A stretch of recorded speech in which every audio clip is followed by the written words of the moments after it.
Olá, gente! Tô aqui mais uma vez e hoje eu quero falar com você sobre o que você está disposto a enfrentar pela recompensa. Amém? Então vamos começar pela palavra. Vamos para o Evangelho de Mateus, capítulo 14, versículo 26, que diz o seguinte: Se alguém vem a mim e não me ama mais do que seu pai e que sua mãe, que sua mulher, seus filhos, os seus irmãos, suas irmãs, e até a sua própria vida, não pode ser meu discípulo.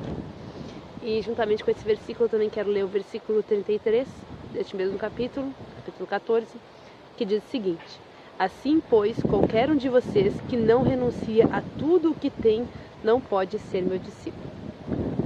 E o Senhor tem me levado a ler os evangelhos, né? Tenho lido já li algumas vezes, mas me levado a ler novamente. Eu termino e eu começo de novo. E Deus tem falado muito comigo nesse detalhe, né? Essa questão de renúncias, essa questão de coisas que a gente tem que abrir mão, né? Pra estar mais perto do Senhor, o que muitas vezes o Senhor nos pede. E antes de ontem, esse versículo, esse capítulo novamente, e Deus falou muito comigo sobre o que eu estou disposta, né? A enfrentar, a renunciar. E ontem de manhã, aqui em Xangri-Lá, teve uma tempestade, uma ventania terrível. Foi acho que pelas 10 que ficou o vento pior, assim. Só que pelas 9, assim, 9 horas, eu fui na padaria ali comprar um biscoitinho pro café, né? E tava uma ventania doida já. Não tava tão ruim quanto ficou, né? Ficou pior depois. E enquanto eu tava indo, Deus continuou falando comigo sobre isso. O que eu estou disposta a enfrentar, né? Pela recompensa, que é a vida eterna. O que eu estou disposta a fazer para agradar o Senhor, né? Para realmente me entregar a Ele, né? Agradar a Ele, cumprir o propósito, a vontade que Deus tem na minha vida. E Jesus, verdade, né? Porque eu fiquei, cara, eu tô enfrentando essa ventania e tava gelado. E tá gelado o vento ainda, tá geladinho. Por um biscoitinho, para tomar um café, para satisfazer apenas a minha carne. Então, comparando a isso, cara, o que eu tenho que enfrentar, o que eu preciso enfrentar para chegar na eternidade com o Senhor, né? Quanto mais eu tenho que me esforçar, quanto mais eu tenho que renunciar, quanto mais eu tenho que fazer pela eternidade, se para um biscoitinho, para tomar um café, eu enfrento o vento gelado, eu boto uma roupa, eu não fico com medo, entende? Eu não fico com preguiça. Se é para alimentar a minha carne, se é por essa vida passageira, eu me esforço tanto, quanto mais eu tenho que fazer pelo reino, pela eternidade, né? Amém. E o versículo 33 diz que nós temos que renunciar tudo que nós temos. Aquele que não renunciar tudo que tem, não pode ser meu discípulo. E ali no meio desses versículos, Jesus também fala que quem, né, vai começar a construir uma obra e não vai ver se tem como realmente terminar aquela obra, se vai ter recursos para que não seja envergonhado. E muitas vezes a gente fala: eis-me aqui, Senhor, eu vou fazer a tua vontade, eu vou fazer o que o Senhor me pedir.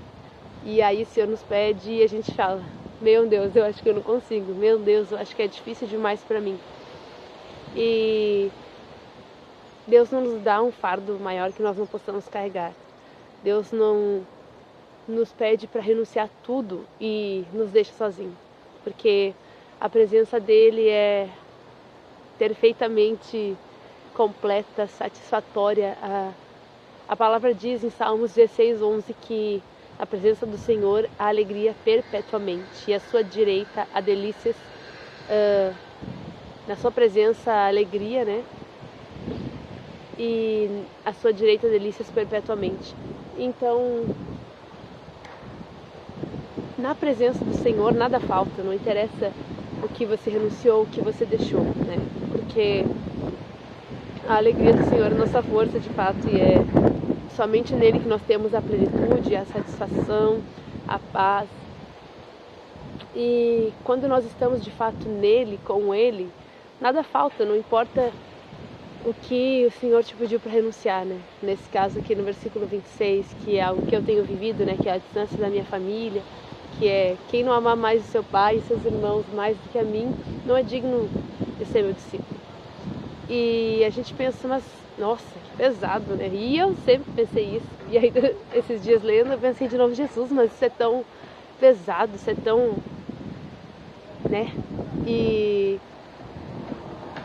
Deus, Ele nos completa. Ele tem que ser o primeiro no nosso coração. E muitas vezes nós idolatramos sim a nossa família. Às vezes, mesmo família sendo algo ótimo e maravilhoso, né? Que é pra gente desfrutar, pra gente ter uma base, um auxílio, às vezes a gente acaba idolatrando. Então é muito importante que a gente entenda que o Senhor deve ser sempre o primeiro no nosso coração, independente de tudo, inclusive da nossa família. E esses dias, acho que foi umas 2 semanas atrás, a gente teve um workshop de dança. E eu não sou do Ministério da Dança, gente, misericórdia. Não, eu não sou boa nisso. Eu gosto, mas não é pra mim, não adianta. Mas o Senhor me levou a me inscrever, a participar, porque eu sabia que o Senhor ia falar algo comigo ali. E já nos primeiros momentos, assim, de oração do workshop, Deus me mostrou uma visão que eu tenho uma foto, inclusive, que eu vou botar aqui do lado, essa foto que ficou linda, que enquanto eu estava orando, né, falando que eu queria entregar, que eu queria, né, mergulhar realmente mais fundo na presença, Deus me deu uma visão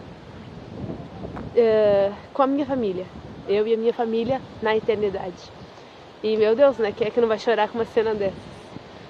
E o Senhor me disse sobre essa questão da renúncia, que assim como Paulo diz também, né, essa tribulação, ela primeiramente é passageira, mas ela nos dá um peso de glória, né? E o Senhor falou comigo claramente que essa renúncia temporária, essa vida, ela é como um sopro diante de Deus, diante da eternidade. Ela é como um sopro. E na eternidade nós estaremos juntos. Nós teremos a eternidade inteira para nos alegrarmos na presença do Senhor, com as pessoas que nós amamos.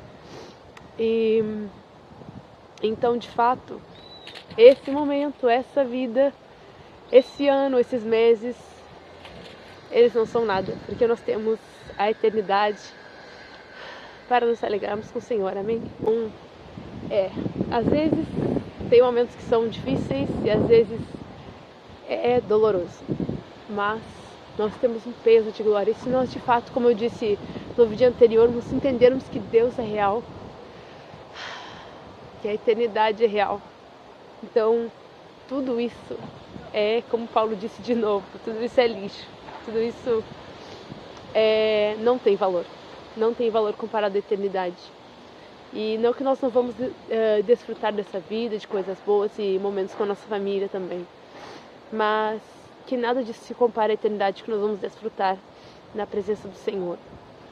Então, o que eu quero dizer para você hoje é que você fixe seus olhos na eternidade, que você busque a revelação do Espírito Santo da eternidade, porque nessa vida nada nunca vai ser perfeito.